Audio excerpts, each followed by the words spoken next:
television premiere of Roller Games. Tonight, it's a bone-crunching matchup for the coveted gold. Can Mr. Mean beat the odds on the Wall of Death? Will Dar the Star outshine Sweet Stephanie in a hair-pulling punch-out? Plus, oh no, not the devastating alligator pit. Oh man, I love roller games. I wish I could just sit here and watch roller games instead of doing another fucking video. Live from Candle Cove Studios, it's the Mortimer's Nerd Show.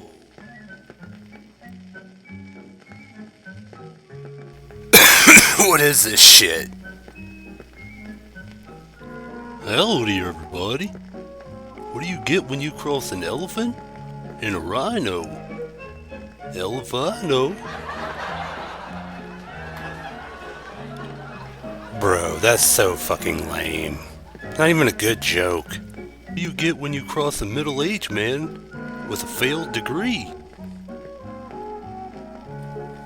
You motherfucker. You.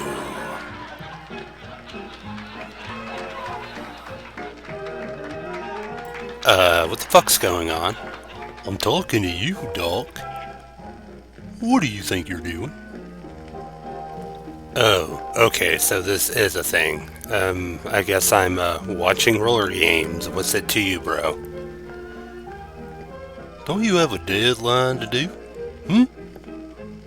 Here you are, sitting around, watching scantily clad women? Playing roller games? Sinful. Sinful it is.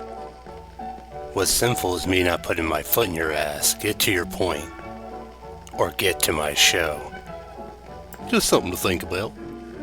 Or I will return.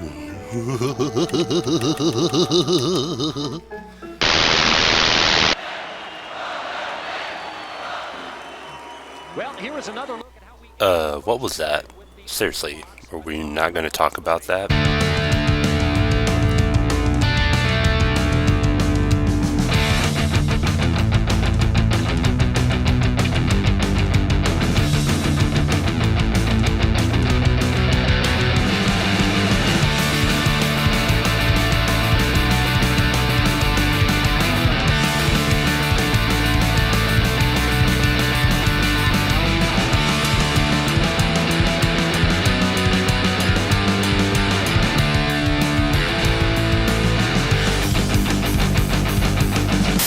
Welcome back to another fun-filled episode of Bootleg Arcade. We all remember the GTAs, the Halos, and the Final Fantasies that dominated the 2000s with the 6th generation console. But let's give some sweet, sweaty love to some of the games of that era that really needed it.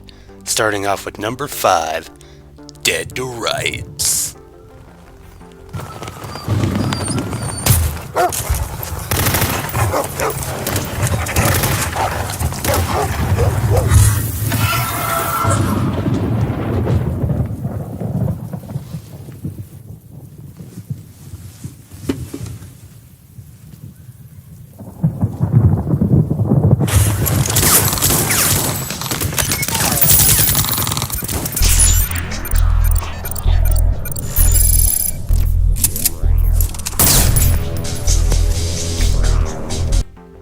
Being the first game in the Future series, Dead to Rights was developed by Namco and released as a timed exclusive for Xbox in 2002. Releases for the PlayStation 2 and GameCube followed soon after. The game focuses on Jack Slate, a police officer partnered with his husky Shadow. The two patrol Grant City, a metropolis filled with more criminals than honest citizens. One fateful night while on a routine patrol, Jack responds to a call at a construction zone, only to find his own father murdered. In pursuit of his father's killer, Jack is led through a labyrinth of crime and corruption.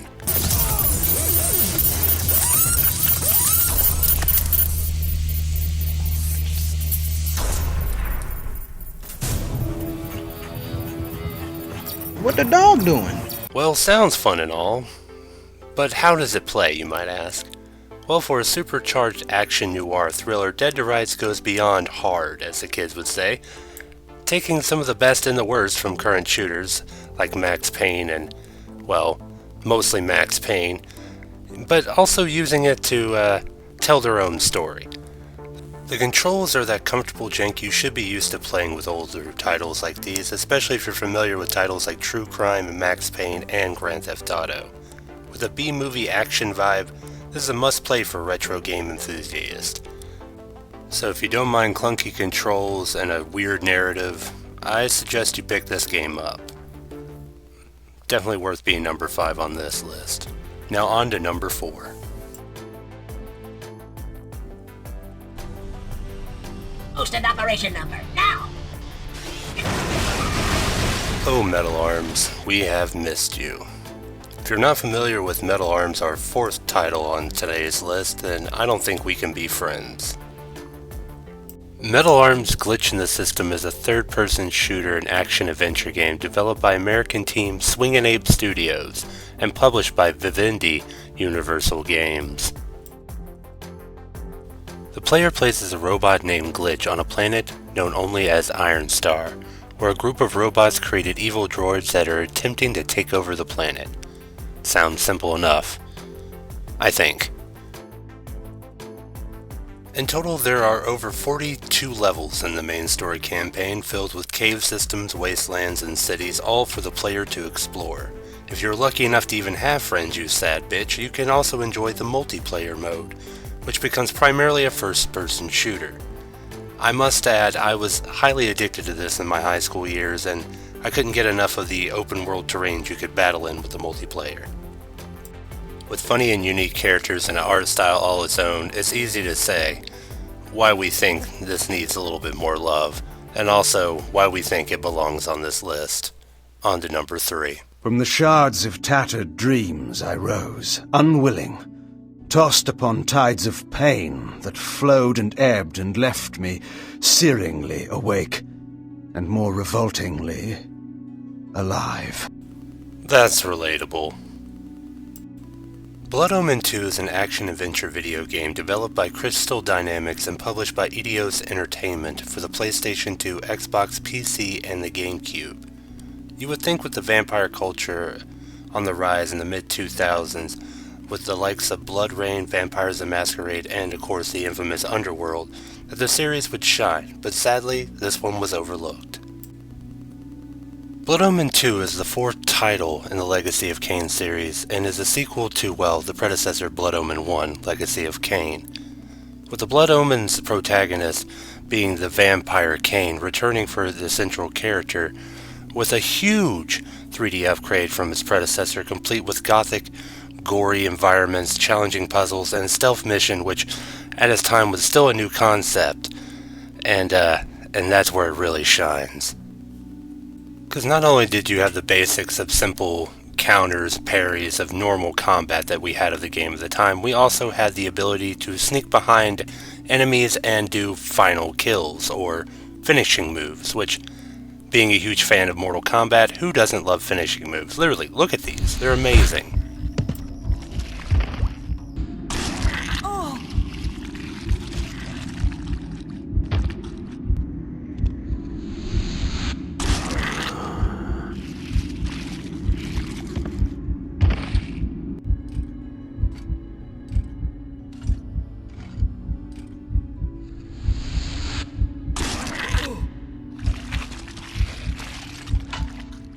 Now with all that gore out of the way, let's move on to number 2.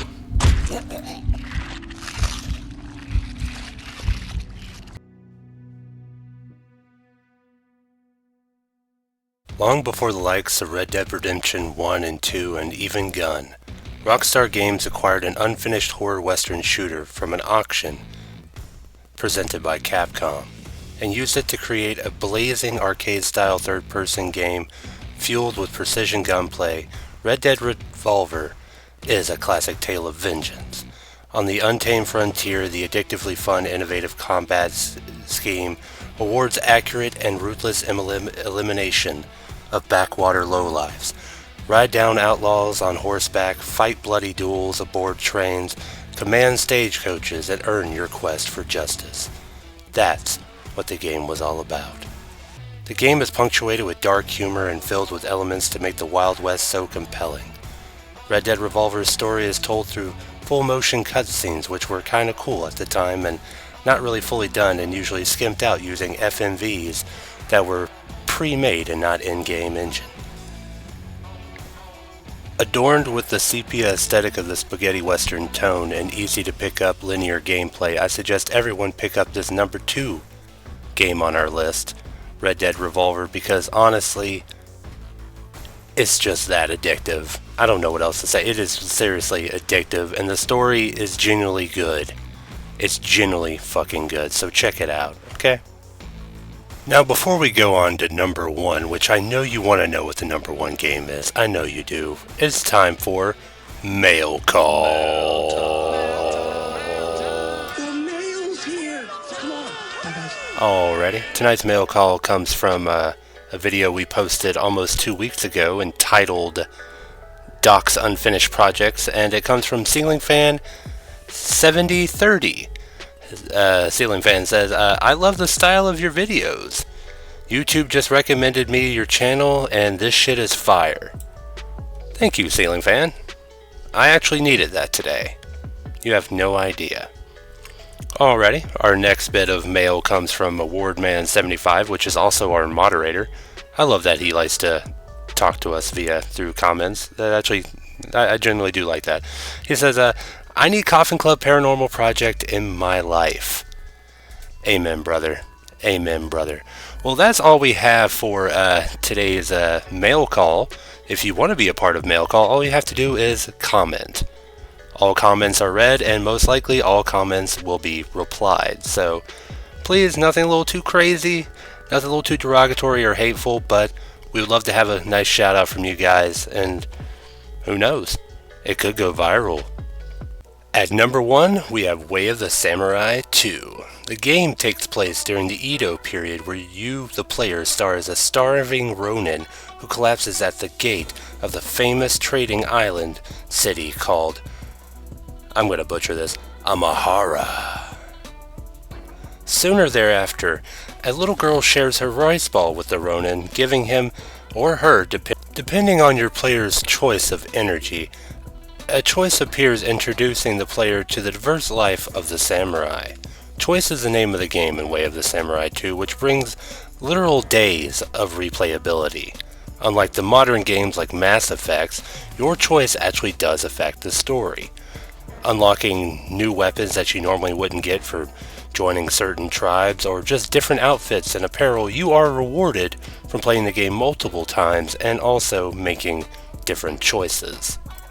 So long story short, if you're tired of playing those basic PS2 and Xbox games that everybody tells you to play, and you want a game with a little bit more intelligence, a little bit more substance, and also a game that's just genuinely fun, I suggest you pick up Way of the Samurai 2, because honestly, it slaps. It slaps hard. Well, let's wrap this show up, and yeah. Well, I hope you guys enjoyed tonight's little trip down memory lane and checking out these retro games of the 2000s that honestly time has kind of fucking forgot. If there's any games you thought I might have forgotten or deserves a little bit more light than these games, I want to know. Like I said prior, fucking comment, man. I want to hear what you guys got to say. On that note, I am indeed the one and only Dr. McNasty, and my time here is done.